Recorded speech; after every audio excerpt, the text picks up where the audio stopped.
บายดีทุกคนเนาะในกระหอกมาสิมาเห็ดต้มกระหอกเนาะมาตัวหนึ่งได้ยามาอย่าลืมกดไลค์กดติดตามเด้อขอใจได้ร้ายเด้อสบายดีในที่ท่าน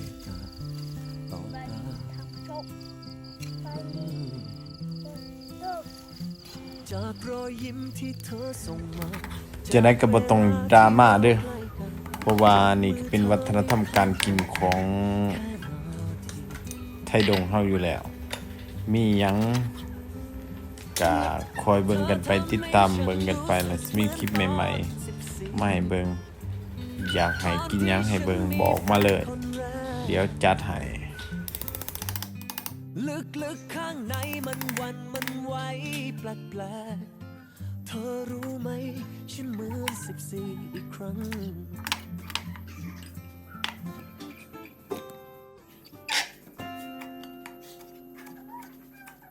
อารมณ์แบบดีมันหายไปสักพักเคยมีคนรักก็โดนเขาหักอกเจ็บปวดแทบตายที่ข้างในยังช้ำฟกไม่หายจากรอยยิ้มที่เธอส่งมาจากเวลาที่เราใกล้กันจับมือเธอไว้ข้างใจฉันแค่นาที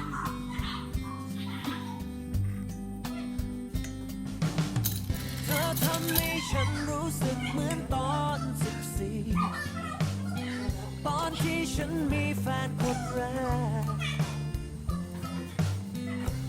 ลึกๆข้างในมันวันมันไหว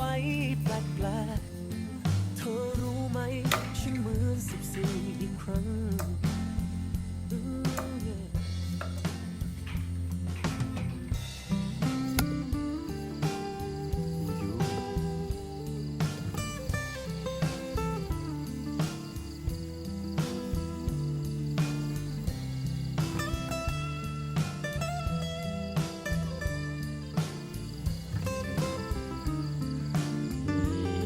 มาเห็ดเมนูต้มกระหอกได้กระหอกมาแต่สวนฝดแล้วพี่น้องโอ้มันจะฝดขาดผม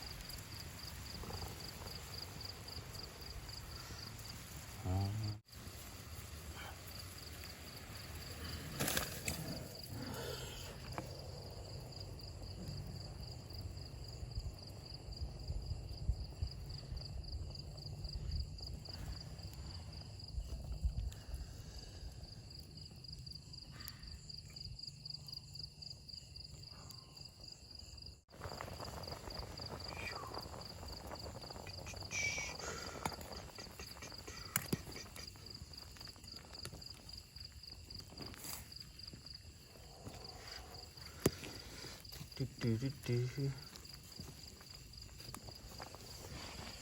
รรยากาศสุดยอดเนาะ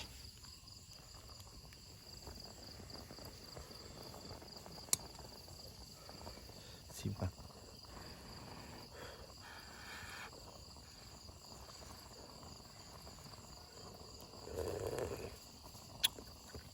ตื่มประแดกน้อยหนึ่งว่าโอเคแล้ว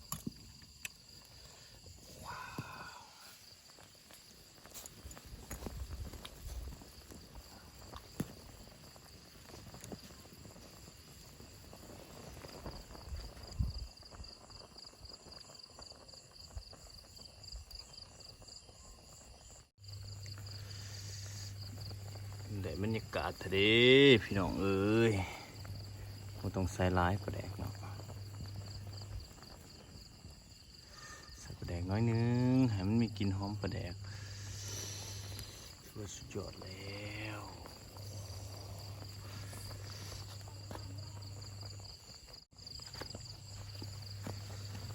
โอ้หลังจากใส่ประแดกไปเนาะเรามาซีมเบิ่งว่าเป็นจะได้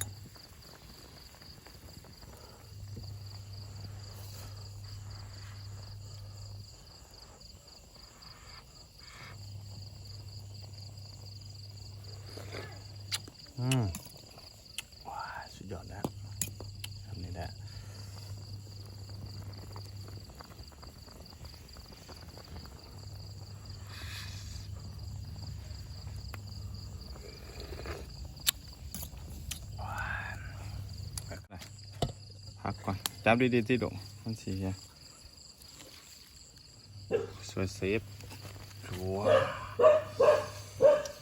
ใช่บอกทำชบใช่บอก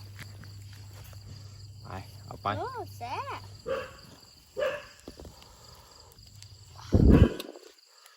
ต้องใส่ดีด้วย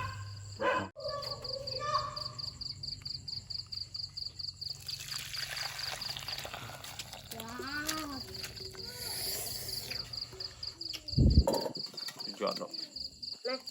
โอ้ย เอาตังค์มันติดนะ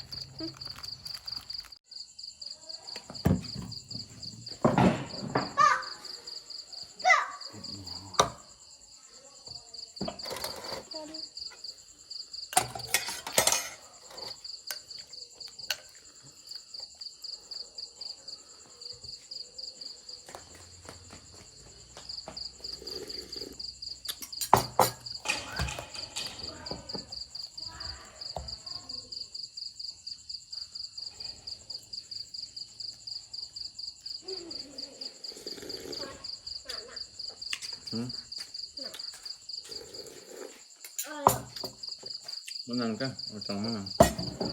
ทีนี้ต้องเสร็จปาก ใส่ปากนี่ เสร็จปากจ่างครับ นั่นดิเอาน้ำมากินดิมากินมาจ้ะเอาที่ดิ้งกันมากินหมา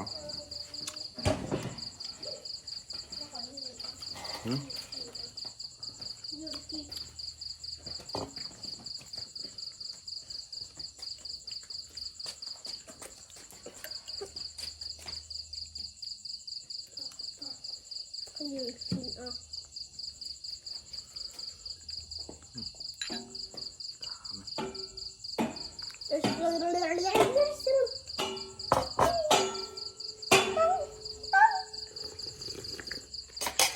น้ำสีอะไรคนที่กินอร่อย กินอะไรก็ได้ ฮะ มือกินเหมือนมือต้มก็ กินกินอ่ะ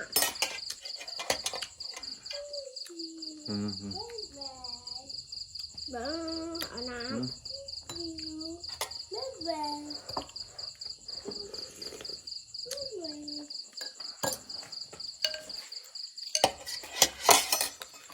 นั่นนะมองอะไรกัน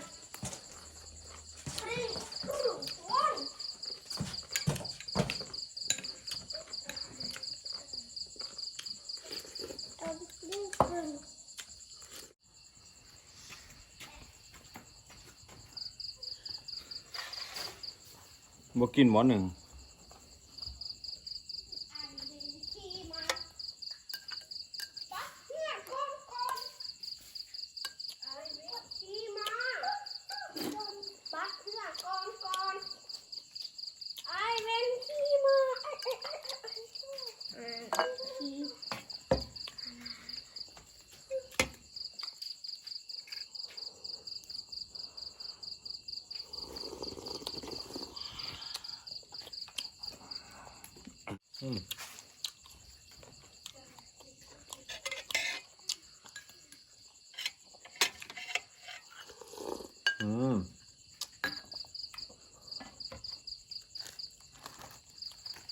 เนี่ย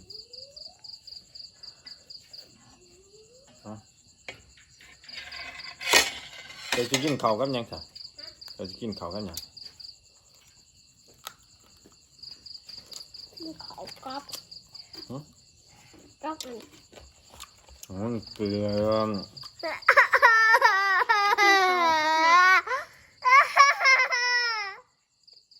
บ๊ายบาย บายดีเด้อมากิน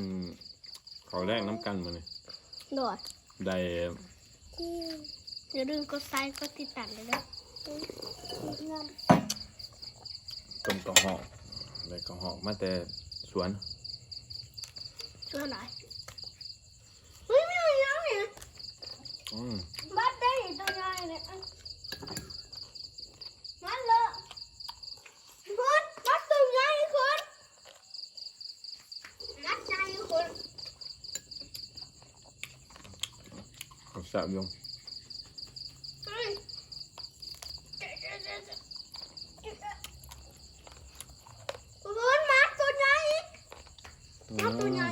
เห็ดนั่นประมาณ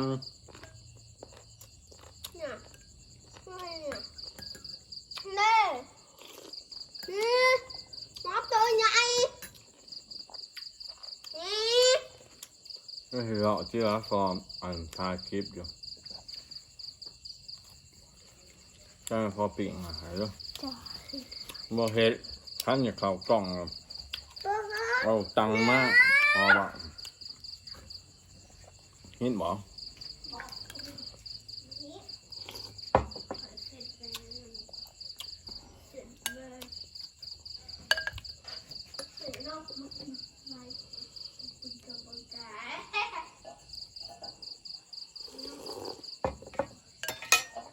แต่ละมือกันกินข้าวแรงคำนะเพราะว่ากำลังหาโมง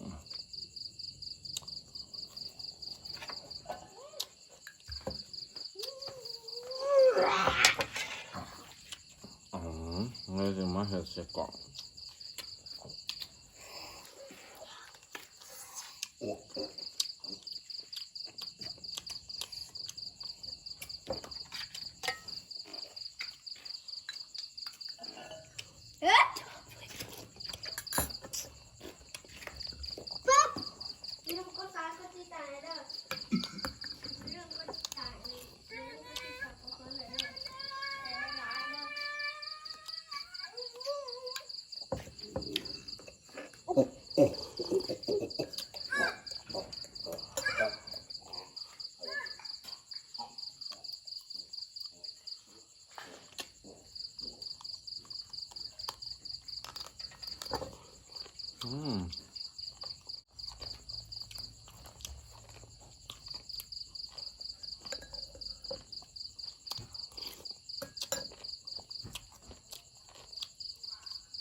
โมลินไฟนะลูกไปหน่อย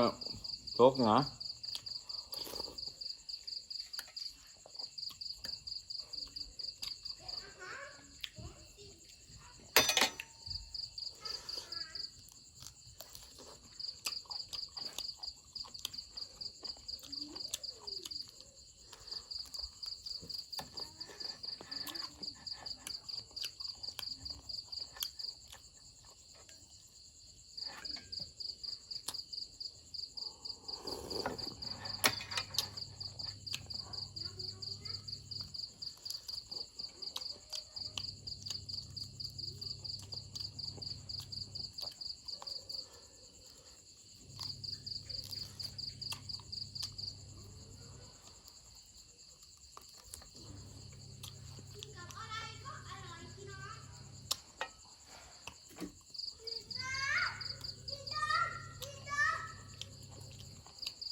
บางคนบ่เคยกินเนาะที่ว่าโอ้คือมากินจังซี่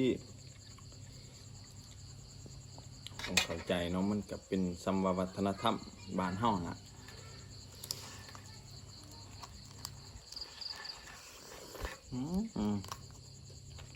ความจริงแล้วมันก็การกินแนวนี้มันก็เป็นวัฒนธรรมหนึ่ง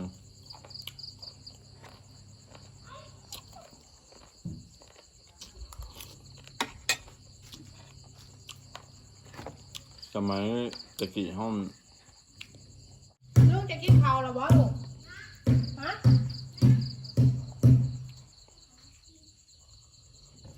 จะบ่อยากสบออยากอยู่เอาไปปิ้งให้ลูกมันสิ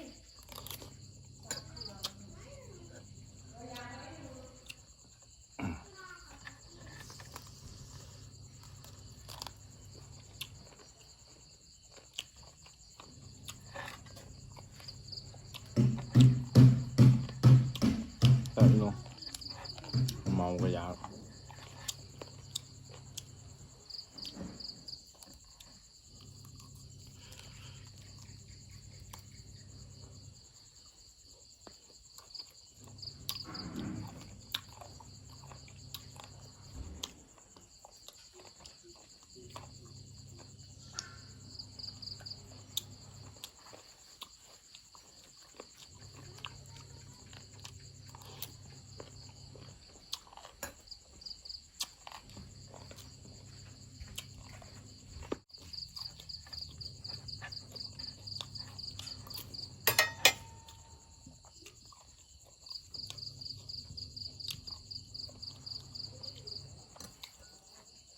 บายบายอิ่มละ